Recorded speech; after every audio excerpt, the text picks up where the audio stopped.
Okay, here's a confusing topic. Natural flavors. I consume products with natural flavors in them. But I understand that some people have concerns about these chemicals. What's your view? My view is flavors are overused. Am I afraid of them? No. Do I know what's in them? I did for many years, yes. Had access to flavor formulations when I worked in the flavor industry. I evaluated thousands of chemicals for safety that were used in the flavors. There were a few restricted compounds, but those are actually naturally occurring in many cases in different plants and extracts and what have you. Not everything in flavors is awful, but are they always needed is the question. So for example, I was at the store and I saw salami that had natural flavor and I thought, that seems just completely unnecessary. I'm not going to buy that. If it's something that doesn't need a flavor, it shouldn't have a flavor in it, that's a pretty good sign. Like maybe avoid that product if it does. Or almond milk.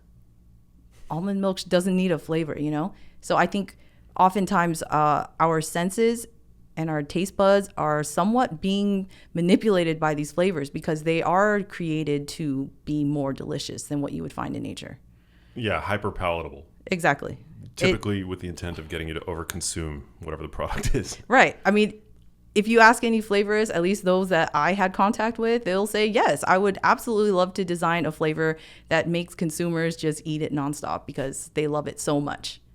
You know, but it's not necessarily from a malicious standpoint. It's more of that's their art, that's their craft. They believe that making foods taste delicious is the way to go.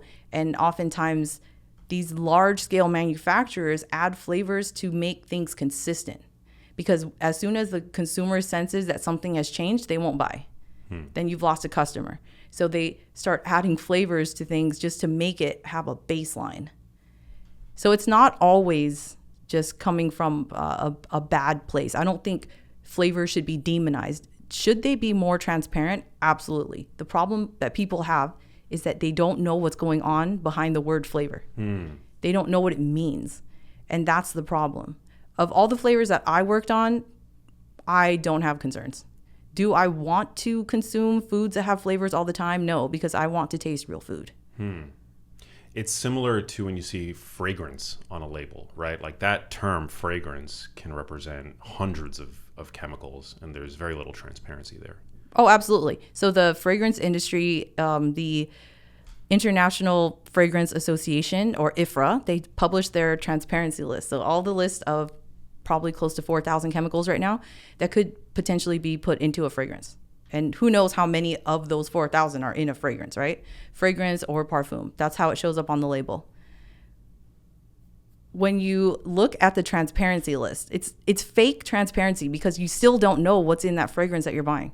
But it could be anything out of this list. It's like a mixed bag, right? And the problem is that they have known carcinogens, known endocrine disruptors in this transparency list. So they're telling us we're putting these in there. And there's even tests showing that 100% of 40 some odd fragrances, designer fragrances tested from a department store, tested positive for high levels of phthalates. Even those that were manufactured in Europe, where phthalates are not allowed. Is cologne and like perfume for women, are those like the worst things ever? Yes. I used to have perfumes and fragrances had a stronghold on me.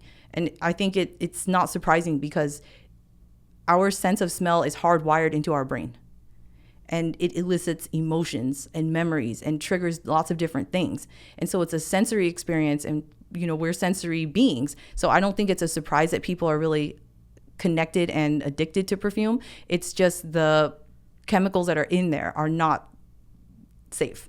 We shouldn't be dousing ourselves in cologne and perfume and then wondering later on why, you know, you're experiencing fertility issues or migraines. I mean, a lot of these compounds are xenoestrogens, right? They're like estrogenic. Right. So men are slathering themselves with colognes that are actually maybe in some way, some capacity having a feminizing effect. Yes. And men somehow think, oh, well, I'm a man. Testosterone is my hormone, right? Estrogen doesn't matter, but it does. It absolutely matters for men. And there are case studies of men that have higher levels of phthalates, that have lower semen quality, lower testosterone, and the parameters of fertility. Wow. I haven't worn cologne in years, decades. Good for you. Probably. Yeah. Man, so crazy. Yeah, we live in such a skewed world where, I mean, you're almost like slapped on the wrist for discussing these topics now because there's so much money involved. But it's really sad. I mean, it's really sad. And I'm not often prone to pessimism, but I don't see things getting any better. Do you? With increased awareness, do you see this, do you see things improving, or is it just like getting worse and worse? No, I absolutely see things improving. You do? Yes. I have been actively speaking out on this issue of toxic chemicals in consumer goods for a number of years. And in that span of time, when I started, the products that were available that were low tox, safer, better for us were very few and far between, especially in stores. The big box stores carry the big brand names of the big top 8 corporations that basically run everything. They give you this illusion of choice, but most products are owned by these top corporations. And unfortunately, those are all the ones that have the ingredients of concern because they're cheap, they're easy to manufacture, nobody's questioning it, so why change? We're making a ton of profit, so let's keep going.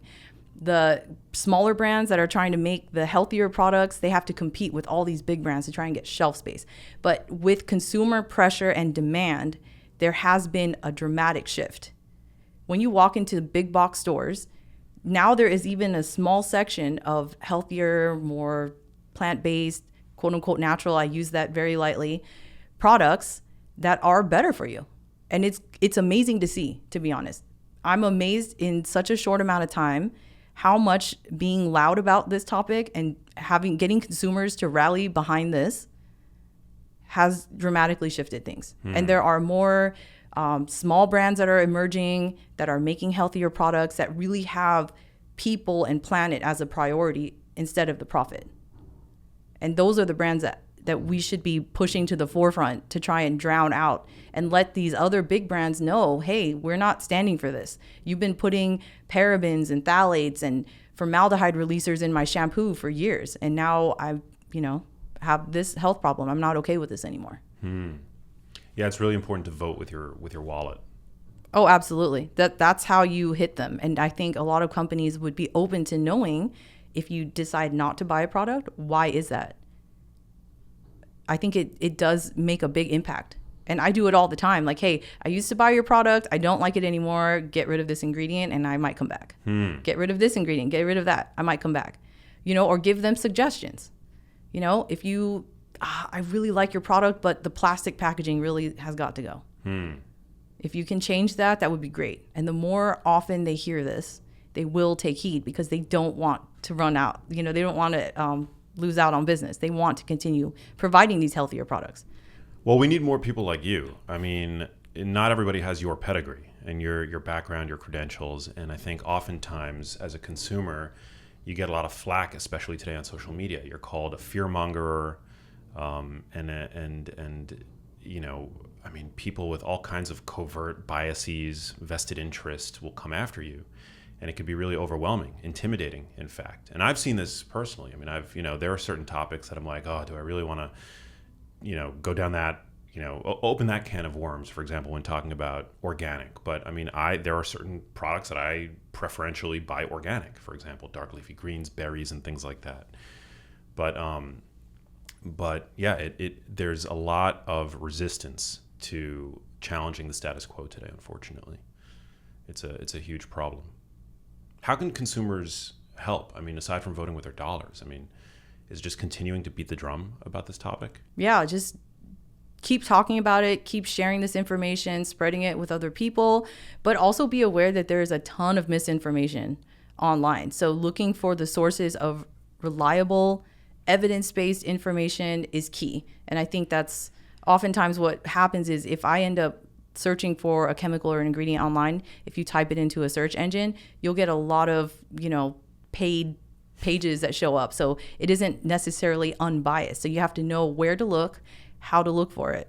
And it's not necessarily obvious for everyone, but that's what I aim to do, is to share this knowledge with people so that they can go out and research for themselves and become more empowered and informed. Because ultimately, at the end of the day, it's not about controlling everything, running and hiding and being afraid of everything in the world.